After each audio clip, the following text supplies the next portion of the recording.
Good day everybody, hello, hope you're doing well, welcome to Monday's MCN, and hope you had a lovely weekend. I saw the Marvels, actually pretty good. Like, it wasn't as bad as I thought it was going to be. It obviously wasn't like one of the best Marvel movies, but it actually was just good.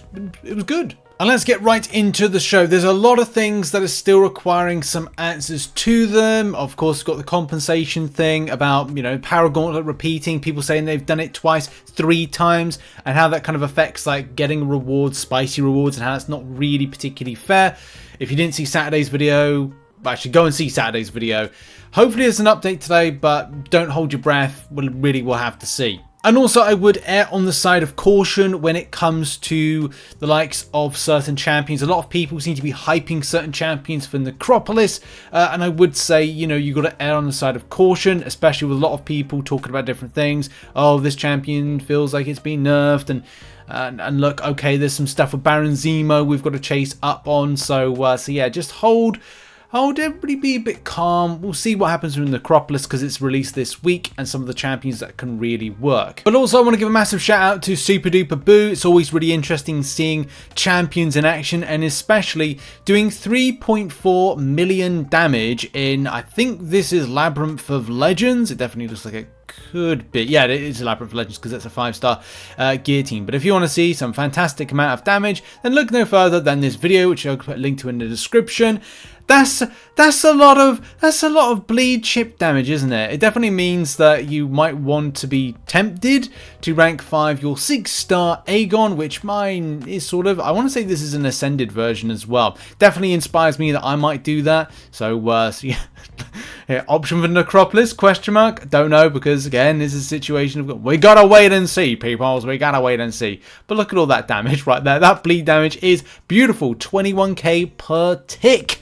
Damn, that's good. I love to switch over my masteries right now, but it's the cost of the units that is, man, I can't. I'm nearly done with my Battlegrounds grind, really close to getting the getting into Gladiator Circuit, which is massive thumbs up because I wasn't confident in kind of doing what I've been doing in about a week to do it, but things have gone well.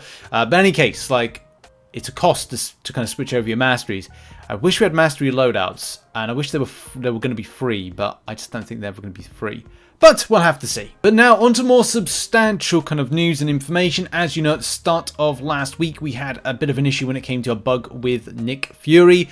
And people were saying that the life decoy ability is just kind of gone. It's just kind of like not working, but it looks like this has already been resolved. So if you wanted to know an update or whether or not it's safe to use him, it is safe to use him in Battlegrounds as a defender. I've definitely seen it where he gets his second life. But yeah, Kabam said on the 10th of November, it looks like the fix is intended to go live today. Thanks again for the assist summoners. I think it's already, I thought it was already working.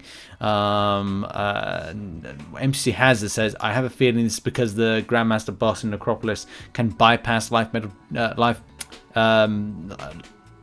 decoy. Can't think what words in, but it was coded in a way that erroneously messed with how LMD works. I don't know. Anything's scuffy and weird with the game at times. But I don't know if you've seen it, still a problem, then let Kabam know. But I faced off against it and it's, back to working fine. Is it specific to content? Don't know.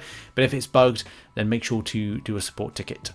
Okay, now I'm going to move on to a subject. I can't remember if I covered this about 3 weeks ago, and it was a case of, or in the last season, but some people are experiencing something where they're not getting to field their defenders first, and they're drafting fine, but they're not able to put their defenders in first. A lot of the time, they can be secondary to putting it in. Further explanation, Rich. Okay. So when you're playing Battlegrounds fight and you've drafted your side here, they've got their side there, and you're like, okay, well, I'll put my defender first. Oh, I think that'd be a good defender. Let's put that as a defense option there because I don't think they've got a counter for that, and vice versa. Your opponent is able to go, oh, well, I'll put that one in first, and then you're like, okay, well, I follow up with the secondary defense option. Oh, I see that they've done that right. Okay, so people are saying that they've been unable to be the first to set the defender, which is not necessarily a good thing, but not necessarily a bad thing at the same time. I don't personally read too much into this. Do I think it's fair or unfair? It really does depend. I've gone on a massive win streak recently, and I've actually performed better this season than I have in season 9, which obviously what we like 3 seasons gap between them, if I've got my numbers right with that. But yeah, like, it's not so much of an issue for me, but at the same time, there could be a very specific type of, I don't know, setup that you want to play out, but at the same time, you're like, right, well, it's unfair because they're like, they're able to put in a good defender, but it could be a good counter to what you want to put in defense. So there's a lot of strategy to this, and of course it takes away from the, it's like saying like chess, okay, it's a best of 3 of game of chess, but you're like, okay, well, I'll start with this particular method, and it's like, okay, well, I know that they're going to go to counter my method, they'll go with this method. The same way as like, okay, they start in this particular method of play, but then it's like, okay, well, I'll counter with that other kind of method of play.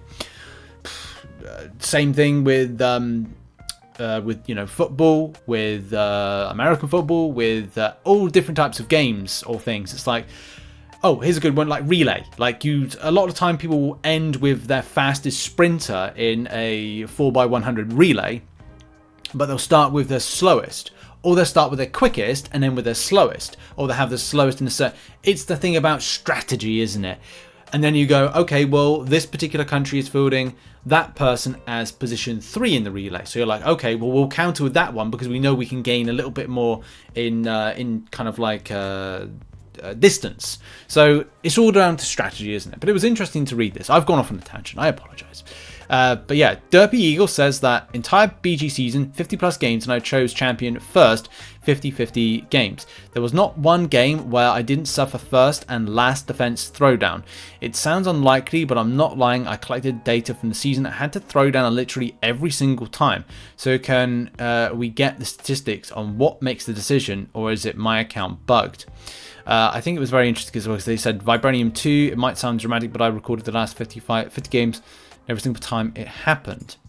And there was someone else that said something similar, saying, I played over 100 games and only consistent trend I found is that for the better the account, champ progression 7-star, the higher chance of placing defenders second.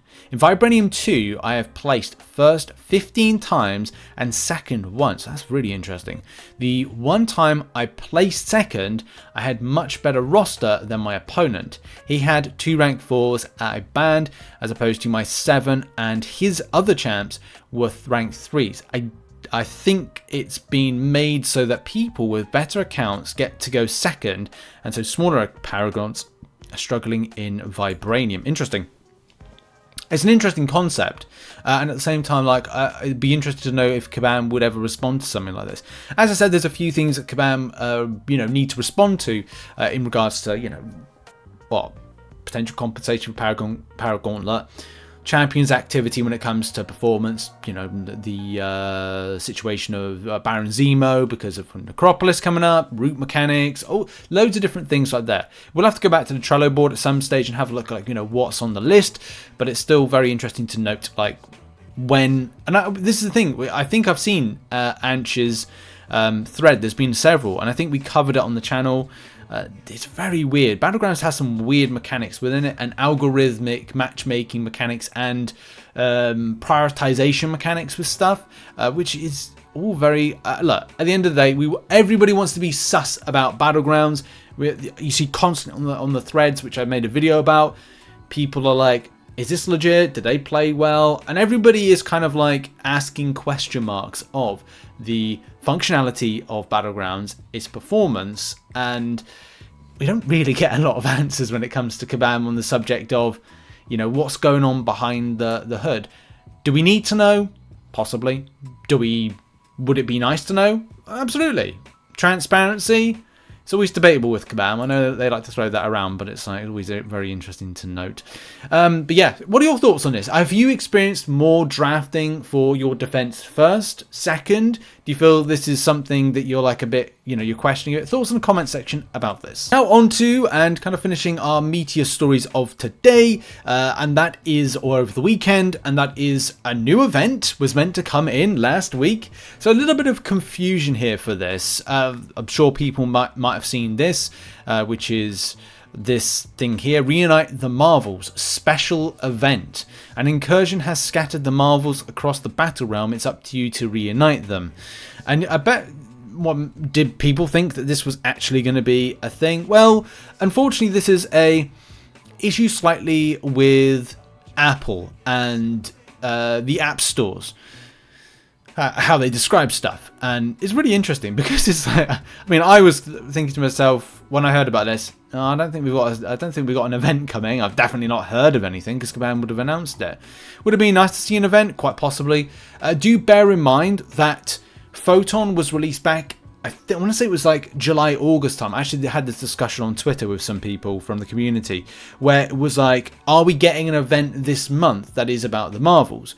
Well, if you don't know, the Marvels was meant to be released in July of 2023, which kind of coincides with what the August event could have or should have been about because Photon was kind of there, which I guess that's where Kabam were kind of like looking to throw out the event, but had to change it. Well, I didn't have to change it, but kind of like went with a different running because you have to bear in mind, Kabam have to pre-plan a lot of this stuff and around the development phase of, they've probably sorted out what they're doing next year. And they'll try and tie it into movies. I suspect they probably had a plan for something for Deadpool and Wolverine.